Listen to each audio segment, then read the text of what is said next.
Meus irmãos, a paz de nosso Senhor Jesus Cristo estejam com todos vocês. A graça e a paz do Senhor estejam com nossas vidas, como sempre esteve nos sustentando, não é? Que Deus assim seja bondoso para conosco. Momento difícil que estamos passando, mas sei que estamos atravessando com o Senhor, porque é uma promessa do Salmo 23, que nos vales da sombra da morte, o Senhor estará conosco e sempre vai estar. Antes de irmos para o texto, para a reflexão de hoje, para a mensagem que eu quero trazer para vocês, eu quero dar os parabéns a todas as mães. Que Deus possa derramar toda sorte de bênção, de graça sobre a vida de vocês, dando assim sabedoria, discernimento para uma missão tão árdua, mas também tão prazerosa. Que o Senhor seja gracioso convosco, como Ele sempre tem sido, em nome do Senhor. Meus irmãos, eu quero falar hoje sobre salvação, a salvação de Deus, exaltar a salvação de Deus. E isso está na primeira carta de Pedro, o apóstolo, capítulo 1, verso 3. Quero ir com vocês no capítulo 1, verso 3, esse começo da epístola, da primeira epístola. Pedro exalta Deus pela sua salvação. Nós estamos nos cultos da manhã trazendo exatamente esse texto, o texto da primeira carta. Já estamos bem adiantados, mas hoje eu quero ver com vocês alguns detalhes no verso 3 do capítulo 1, onde Pedro diz assim: Bendito Deus e Pai de nosso Senhor Jesus Cristo, que segundo a sua muita misericórdia nos regenerou para uma viva esperança, mediante a ressurreição de Jesus Cristo dentre os mortos.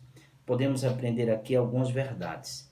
Antes de adentrarmos nessas verdades, eu quero orar juntamente com vocês, pedindo que o Senhor nos ilumine. Vamos orar. Senhor, seja com nossas vidas, venha iluminar os nossos corações, a nossa mente, dando compreensão do texto sagrado, da palavra do Senhor. Nos ajuda, Deus, para a glória do Teu nome, e aplica a Tua palavra para crescimento do Teu povo, da Tua igreja, em nome do Senhor. Pois bem, meus irmãos, Pedro aqui ele exalta a salvação de Deus para conosco, para a vida da igreja. E duas coisas nós podemos aprender nesse texto. Em primeiro lugar, de onde vem a nossa salvação? De onde originou a salvação que o povo de Deus recebeu? Veja que Pedro diz assim: Bendito o Deus e Pai de nosso Senhor Jesus Cristo, segundo a sua muita misericórdia. Nós vimos que esta carta foi escrita no tempo em que a igreja estava sendo perseguida, estava sofrendo muito pela perseguição, sentindo dor. Então Pedro, ele inicia a sua carta com uma exaltação, que nós chamamos assim de doxologia.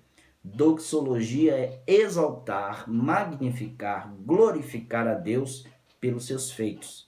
Então ele já começa exaltando o Senhor pela salvação que nos foi outorgada, que nos foi dada.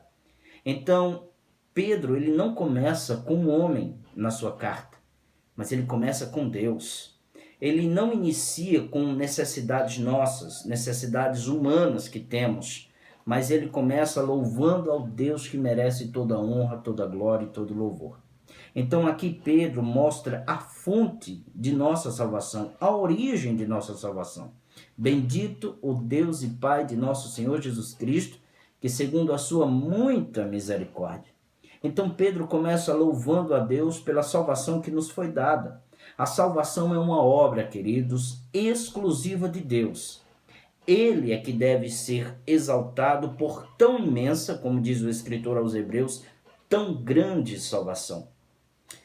Seu nome deve ser magnificado tanto no presente, quando nós nos encontrarmos também com Ele. Então, antes de apresentarmos,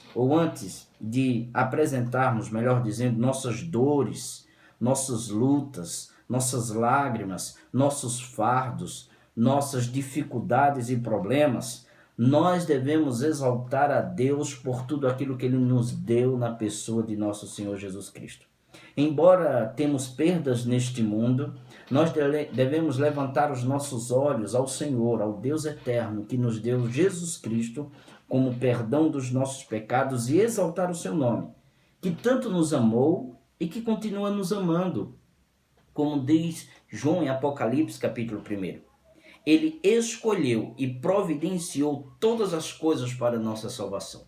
Foi Deus que nos escolheu e no meio dessa escolha ele providenciou uma pessoa para chegar para você e para mim e pregar o Evangelho e anunciar a palavra de Deus. Ele nos livrou de tantas agonias e dores, mesmo quando nós não conhecíamos como nosso Pai. Mas ele sempre nos protegeu, então ele deve ser assim exaltado, porque a origem de nossa salvação é dele. Então, quando nós exaltamos a Deus por quem ele é, pelo que ele fez por nós, a gente se sente mais fortalecidos para enfrentarmos as lutas que Paulo chama de leves e momentâneas. Então, a origem da nossa salvação é Deus, totalmente do Senhor. A segunda coisa que a gente aprende no texto é que é a essência, melhor dizendo, a condição da nossa salvação. Veja que Pedro, no texto, ele faz uma transição da origem da salvação, que é Deus, para a natureza, ou para a essência da salvação. Ele mostra que o plano de Deus que foi feito na eternidade, no trono sagrado do Senhor, concretiza-se no tempo, na nossa vida, porque o Senhor é o Senhor da história. Então aquilo que foi planejado por Deus, pela Trindade Santa, Deus Pai, Filho e Espírito Santo, nos foi outorgada no tempo e na história. E aqui, nesse mesmo verso, mais duas coisas, nesse segundo ponto, a gente aprende. A primeira delas é que ele nos regenerou, porque o Senhor diz assim, Pedro diz assim, guiado pelo Espírito: Bendito Deus e Pai de nosso Senhor Jesus Cristo, que segundo a sua muita misericórdia nos regenerou.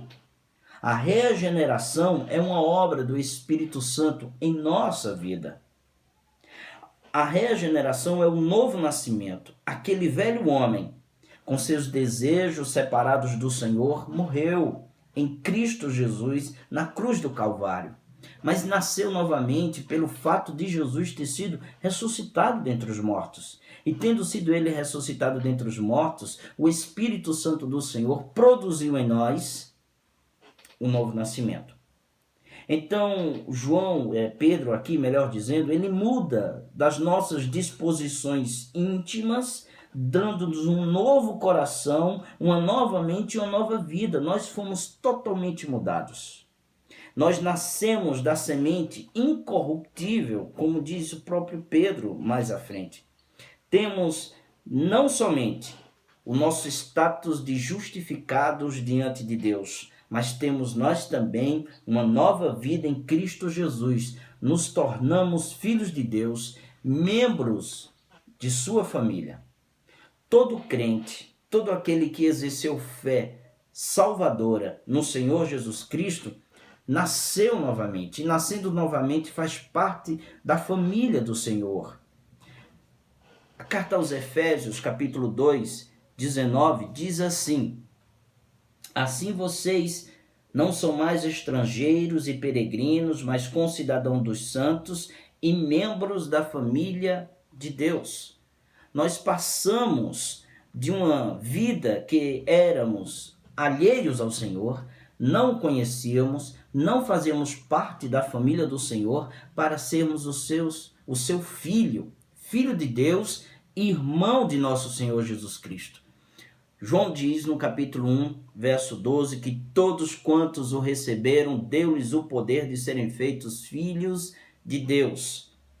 E Paulo diz, como também o escritor aos Hebreus, que nós somos irmãos de Jesus Cristo, que é o Filho de Deus unigênito por excelência. Então Deus nos adotou na pessoa de Cristo Jesus, porque nós nascemos de novo e fazemos parte desta família.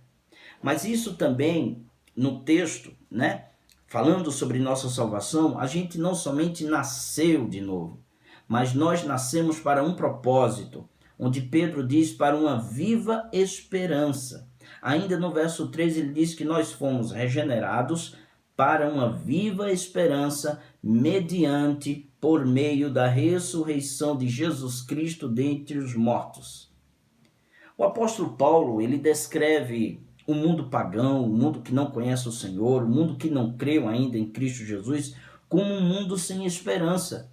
Efésios 2, verso 12, diz assim: naquele tempo vocês estavam sem Cristo, separados da comunidade de Israel e estranhos às alianças da promessa, não tendo esperança e sem Deus no mundo. O cristianismo é uma religião de esperança. Não é uma esperança vazia, oca, mas uma esperança concretizada na ressurreição de nosso Senhor Jesus Cristo, de um fato que ocorreu veridicamente pelo poder de Deus para a glória do seu próprio nome. E assim, pelo fato de ter Cristo ressurgido dentre os mortos, a nossa vida não está morta, mas viva nele. Por isso que essa nossa esperança ela é viva. Nós estamos passando por tribulações, angústias, perdas, lágrimas, dores, sofrimentos, mas nós temos uma esperança viva. E essa esperança é a pessoa de nosso Senhor e Salvador Jesus Cristo. Então, o novo nascimento, a regeneração, nos leva a uma viva esperança, como diz Pedro. Somos regenerados para uma qualidade superlativa de vida. Somos regenerados para uma esperança, e essa esperança ela tem duas características. A primeira delas, ela é viva, ela não é morta, porque ela é viva em Cristo. E segundo, porque ela é segura, pois está fundamentada na ressurreição de nosso Senhor Jesus Cristo.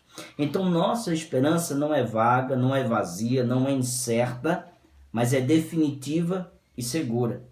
Sem a ressurreição de Jesus Cristo, o nosso novo nascimento não seria possível e nossa esperança não faria nenhum sentido.